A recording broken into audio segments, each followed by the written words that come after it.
네, 안녕하십니까. 조영우입니다. 여러분, 주택관리사 기본 강의 진행하도록 하겠습니다. 자, 여러분, 교재가 지금 나와 있는데, 교재 표지 다음에, 주택관리사 자격시험에 대한, 개요, 시험에 대한, 시험 과목 배점 등이 나와 있는, 소개가 되어 있는 앞부분에 7페이지를 한번 보시죠. 7페이지. 본문 7페이지가 아니고요. 표지 다음에 이렇게 넘겨보시면요. 7쪽 나와 있습니다. 거기 보시면 출제 범위 및 출제 비율 이렇게 나와 있는데요. 자, 1차 시험의 민법. 자, 우리는 민법을 지금 정리를 해야 됩니다. 그래서, 민법은 민법 총칙이 60%가 출제가 된다. 그죠? 60% 내외 이렇게 되어 있는데, 정확하게 60%, 24문제가 출제된다. 자, 이것은 우리가 입문 강의 때도 여러분에게 배점 비율은 소개를 드린 바 있습니다. 그러나 입문 강의는 그때 또 진행을 했던 것은 했던 것이고, 이번 기본 강의 때는 중요한 사항들, 이미 여러분에게 설명된 부분이라 하더라도 중요한 것은 다시 언급을 하면서 진행을 해 나갈 겁니다, 여러분. 자, 그래서 일단 민법은요, 민법 총칙 이렇게 되어 있는데, 민법 총칙 이렇게 표현하는 게 좋죠. 60% 24문제, 그죠? 예, 그 다음에 그 밑에 보면 물권법, 물권, 채권 중 이렇게 쭉 나와 있는데, 이거 조금 범위표가 약간 좀 미흡하다 이렇게 볼 수 있네요. 그래서 자, 전체 민법 중에서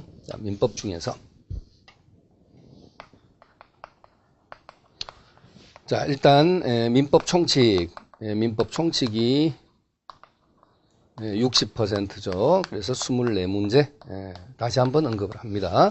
자, 그 다음에 물권법 20%, 채권법 20% 이렇게 출제 비율이 이렇게 제시가 된다. 그죠? 그래서 물권법은 8문제, 그 다음에 채권법도 8문제 이렇게 해서 합쳐서 16문제가 되겠습니다. 자, 그래서 그게 40% 내외 이렇게 되는데 정확하게 40% 나온다 이렇게 보시면 되겠죠. 그리고 채권법 중에서는요, 거기 채권 중 이렇게 돼 있는데 채권 총칙이라는 것이 있고요. 채권법도 원래 이렇게 나누어진다, 그죠? 채권법은 채권 총론이라 하고요. 지금 거기 총칙 이렇게 돼 있죠? 조문으로서는 총칙 이렇게 이제 표현. 그다음에 채권 강론 중에서 채권 강론 중에서 또는 각칙 이렇게 표현해도 좋고요. 각칙 이렇게 표현해도 됩니다.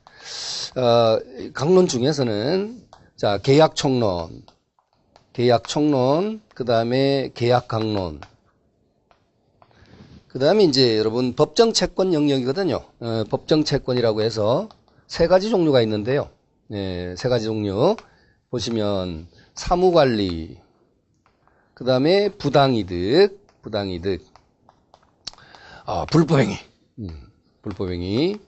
자, 이렇게 해서 이제 법정 채권 영역이 이제 세 가지 내용이 나와 있습니다. 이 중에서는 여러분 시험에서는 사무관리는 시험 범위에 해당되지 않고 부당이득과 불법행위만 범위에 들어간다 이렇게 보고요. 그다음에 이 채권 강론에서도 무려 14개 계약이 규정이 되어 있습니다. 그 14개 계약 중에서 여러분 시험에서는 4개만 출제를 한다고 명시를 해놓고 있어요. 그래서 이 강론에 14개 계약이 있어요. 그렇죠? 아직 전혀 공부를, 물론 여러분 입문 기초 강의 들으신 분들이 절대 다수가 되겠습니다만은, 그래도 아직까지 이제 민법의 전반적인 내용을 아직 모르고 있다 이렇게 이제 볼 수 있겠죠. 그런 입장에서는 지금 이 표현이 와닿지는 않을 거예요. 그렇지만 같이 이제 공부를 해 나가다 보면 자연스럽게 여러분이 숙지가 되는 부분입니다. 그래서 이 채권 강론 14개 계약 중에서 여러분 시험 범위에 해당되면서 뭐다? 매매, 그 다음에 임대차, 그 다음에 도급, 위임, 요 4개만 시험 범위에 해당이 되는 것입니다. 그렇죠? 나머지 10개는 출제 범위에 들어가지 않는, 나머지 10개는 뭐냐면 소비대차, 사용대차, 그 다음에 고용, 현상광고, 임치 이런 계약들이 쭉 있어요, 여러분. 그런 것들은 범위에 포함되지 않는다 이렇게 보겠습니다. 자, 그래서 이와 같이 여러분 시험 범위는 이와 같이 이제 제시가 된다는 것이죠. 그래서 여러분이 이제 공부를 하셔야 돼요. 자, 그래서 이와 같은 출제 범위를 한번 확인해 주시고, 또한 여러분 이미 익히 잘 아시겠지만 우리가 1차 시험의 객관식은요, 평균 60점 이상. 예. 그리고 과락이 40점이죠. 예, 과락 40점. 40점 미만으로 받게 되면 나머지 두 과목 올 100점 맞아도 탈락이다. 그렇죠. 떨어지게 되겠습니다.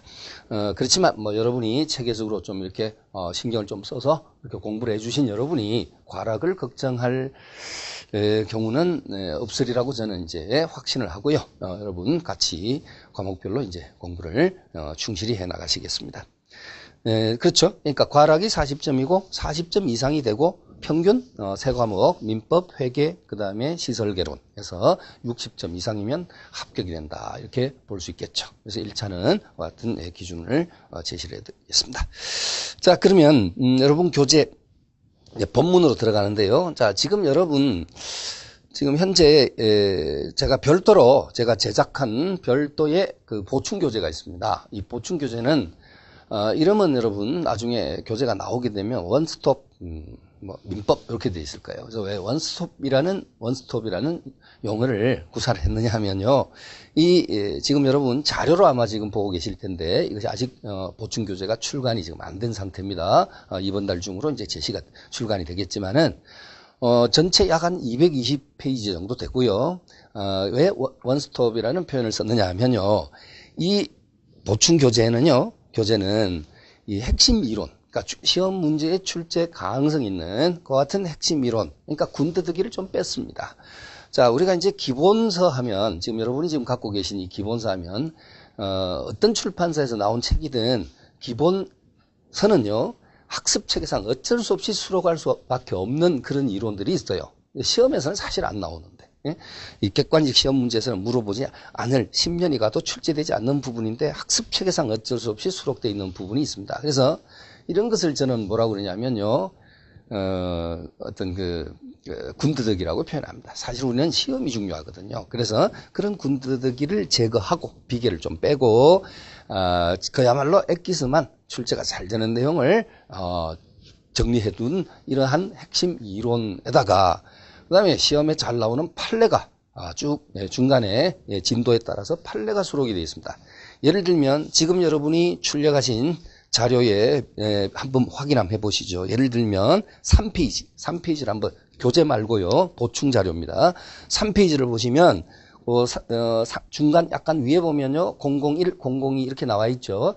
이것이 대법원 판례입니다. 출제가 잘 되는 각종 시험에 출제되어 적고 또 나올 수도 있는 이 같은 중요한 판례가 번호 이렇게 001, 2 해서 쭉 제시가 되어 있습니다. 그래서 앞에 번호를 단 이유는 여러분이 빨리 제가 요구하는 판례를 빨리빨리 찾아주시기 위해서는 앞에 뭔가 표식이 있어야 되죠. 그래서 번호를 001로부터 이렇게 시작이 됐습니다. 그래서 최소 약 300여 개 이상의 대법원 판례를, 중요한 판례를 여러분이 이 보충 교재에서 확인하실 수 있겠고, 그 다음에 또 이 자료에서는요, 여러분 보충 교재에서는요, 역시 시험에 빈출되는 빈출 지문들이 또 언급이 되어 있습니다.